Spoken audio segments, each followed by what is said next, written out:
What's up, podcast listeners and YouTube watchers? I'm Chase Lee, and welcome back to another movie review. And the movie I'm going to be reviewing right now is Ma. Now, this one comes from Universal Pictures, and one of my favorite production companies. They are solid for the most part. They got some, they got some flubs every now and then, but I think they're a solid production company. Blumhouse Productions. And this one is directed by Tate Taylor, and this one stars Octavia Spencer as a person who has come across some teenagers in front of a liquor store, and the kids ask her to buy them some liquor. She's like, "No, I'm not doing that." And then she's like, "Oh, okay, fine, I'll do it." And so she gets the beer, the liquor, and gives it to him. And circumstances happen, and now they have to go to her house, her basement, to party and drink because she offers. And so she's like, "Hey, this is out in the middle of the woods. No one's going to find you, so you can party, have fun. There you go." And she becomes a little obsessive with this group of teenagers, and she starts to follow them and really kind of get into their lives and their parents' lives. And she does some creepy things. And so that is where the movie is. That's where it goes. And I won't say any more just in case if you want to go into this movie blind. There you go. So going into this movie, I was looking forward to it on a couple fronts. One, because you guys know me. I'm just a Jason Blum shill. I will watch anything that Blumhouse Productions shoves in front of me. So, I know it's really hard to admit on air, but I guess I am a Blumhouse shill. No, once again, solid work all around. I look forward to see what he throws out there in his production company. So, and then the second thing is Octavia Spencer, because she is an Oscar-winning actress. She is a talented actress. She is Class A. She is one of the best in the world. So to see her, who has an Oscar, who does all these great dramatic roles, even has a really great comedy bone in her, like she is a really well-rounded performer. We've never seen her do this, though. And to kind of see her unhinged and kind of just go there. Go to these places that we do not expect someone like her to go. Make it entertaining. Make it funny. Make it terrifying. Make it just your own thing and just go for it. So she was definitely like the second reason I wanted to see this. So her and Blumhouse, great combination.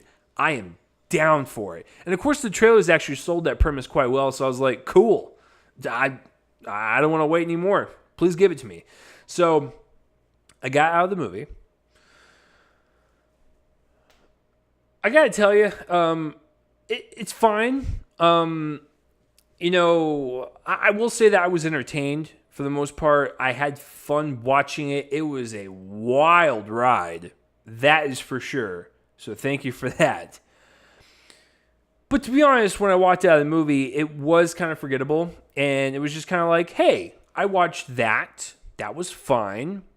I'm going to move on with my life. Not really anything that makes an impression on me, burns into my, brain like I wanted it to. Don't really want to watch again. But I would say that it's a pretty decent time at the movies. So it's got that going for it. I've seen a lot of bad movies lately. So, this was slightly refreshing. A couple things I liked about it the most. I'm going to go ahead and just get these right out of the top because they are the most important things about it. Number one is probably what everyone's going to mention in the review is Octavia Spencer.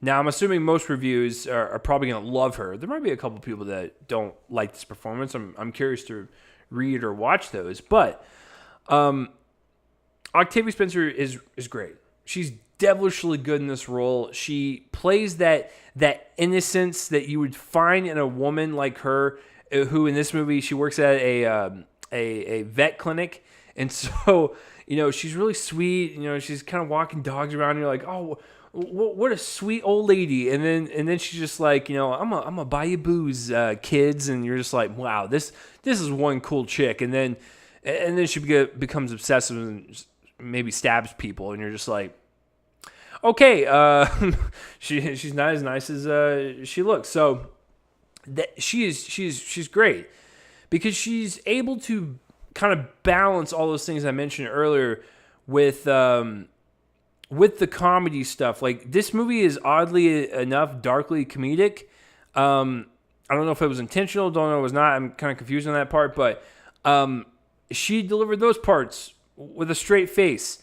Some of the lines of dialogue that she had were ridiculous. And they either made you laugh, made you cringe, made you terrified. She delivered it all. All across every spectrum, she did it. But there was also some empathy with this character that was really unexpected.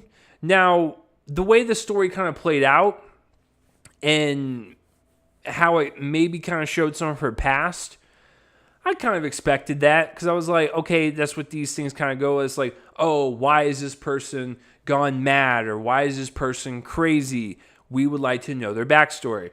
So this film does that. It's not anything shocking or surprising, but I was surprised, not really because it's Octavia Spencer, but I was surprised that Tate Taylor decided to direct her this way.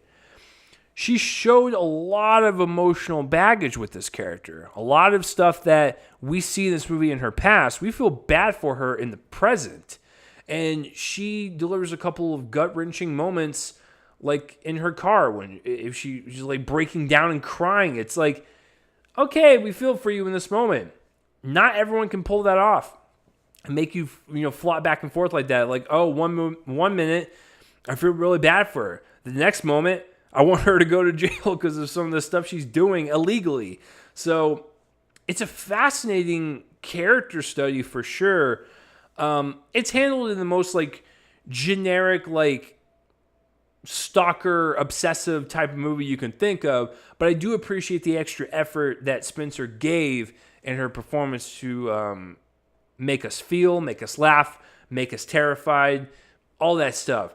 That's on her. Fantastic. And the second thing I really liked is Tate Taylor's direction. Now, I said this at the beginning, and I'll say it again. It's a pretty generic film. You know where it's going to go towards the end. Well, you know where it's going to kind of go. And they pepper some stuff in there. But it's not anything surprising when you see it. It's just like, oh, okay, that makes sense because of this character introduced and all that stuff. So, nothing really shocking. It's a straightforward story. It is what it is. It gets to the point. It's entertaining for sure.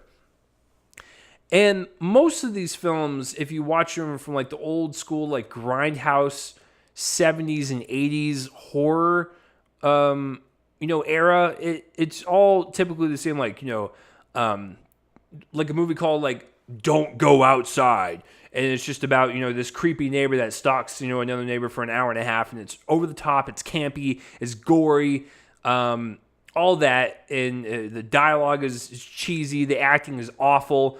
But there's a soft spot in you that just makes you love it. This isn't to that level. But it kind of reminds me of those films. And some of the shots even remind me of like old school horror films. Like I said, the whole creepy obsessive thing, it reminds me a lot of that. So I appreciate the throwback type of style for sure. I think for the most part, in delivering the thrills and the scares and the gore, the disturbing factor, I think Tate Taylor does a fine job at it, and it's definitely entertaining. And if you did not have Octavia in the lead like this, it probably would have fallen flat. But another thing I kind of appreciated about Tate Taylor's direction, once again, I don't know if this was intentional or not. I'm kind of confused by my whole viewing experience of this movie, but let me go ahead and talk it out. You guys are going to be my therapist. So, in a horror film sometimes, if you see it with a crowded theater, a lot of people will laugh because the joke in the movie, tickled them in the right way, so to speak. Or they start laughing because they're scared and they need like a relief of the tension. I get all that.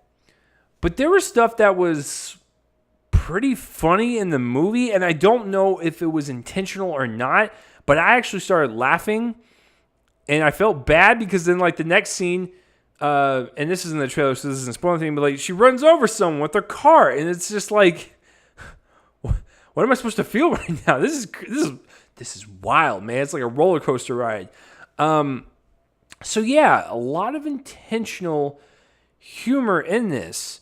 So, begs the question, did Tate Taylor take this obsessive stalker motif we see in horror films and actually make it into a dark comedy? I don't know. I would like to know if that was the case. The writer of this movie wrote for Workaholics, the show on Comedy Central. So I don't know if that's the case, but that is an interesting kind of flair, unique touch to this type of horror subgenre. So I appreciate that and keeping it kind of different and offbeat and weird and like the characters. So those are the things I liked about it for sure. Some things that are whatever or kind of bad in my eyes. I thought it was shot fine. Like I said, a couple of shots I mentioned were a homage to old classic horror films like Hitchcock or some grindhouse movies.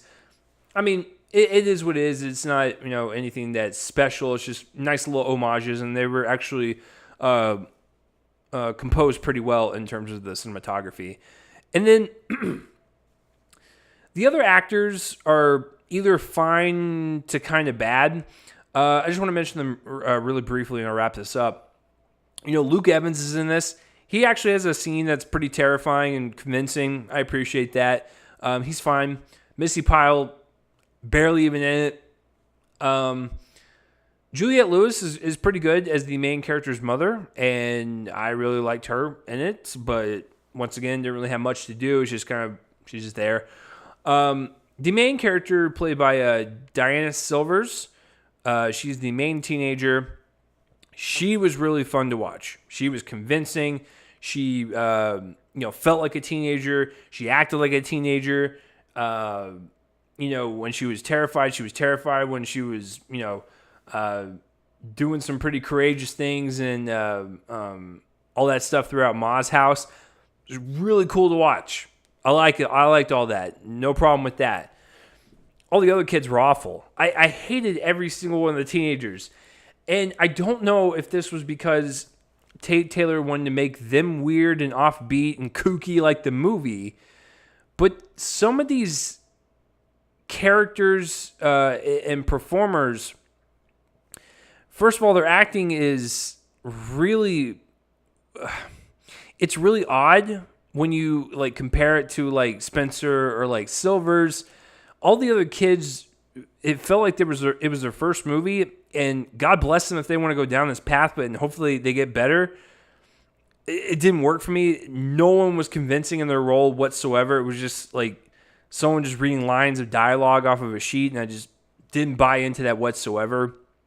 Some lines of dialogue uttered by these kids were ridiculous, and a lot of them were written in a way where they were so cocky to adults and saying these outrageous things. I was like, do kids talk like this? It's just, once again, goes into this weird, strange realm that this movie already goes down. So maybe it works. I don't know. Confused about the whole thing. But I will say for certain that I do like the main actress. She's good in the role. So a fun time at the movies. Kind of forgettable when you walk out. If you're looking for some, thrills, some scares, maybe even a dark comedy if you see in your eyes, and you want to watch something kind of, different and, unique this weekend when you have something like Rocket Man and Godzilla King of Monsters going up against it, I think it's worth your dollar, but just know that it may not stick with you, and it's an hour and a half of entertainment. You walk out and you continue on with your day. There's nothing wrong with that. Just for me, it's a down the middle of the road movie for me. But I will give it that slight edge, that slight plus because of Spencer, because she's just that entertaining to watch. So I'm going to give Ma a C+. What'd you guys think of the movie, or have you even heard of it? Comment in that playlist right below my face and let me know. And that will do it for this review, guys. I'm Chase Lee, and tune in next time for whatever I review next. I will see you guys later.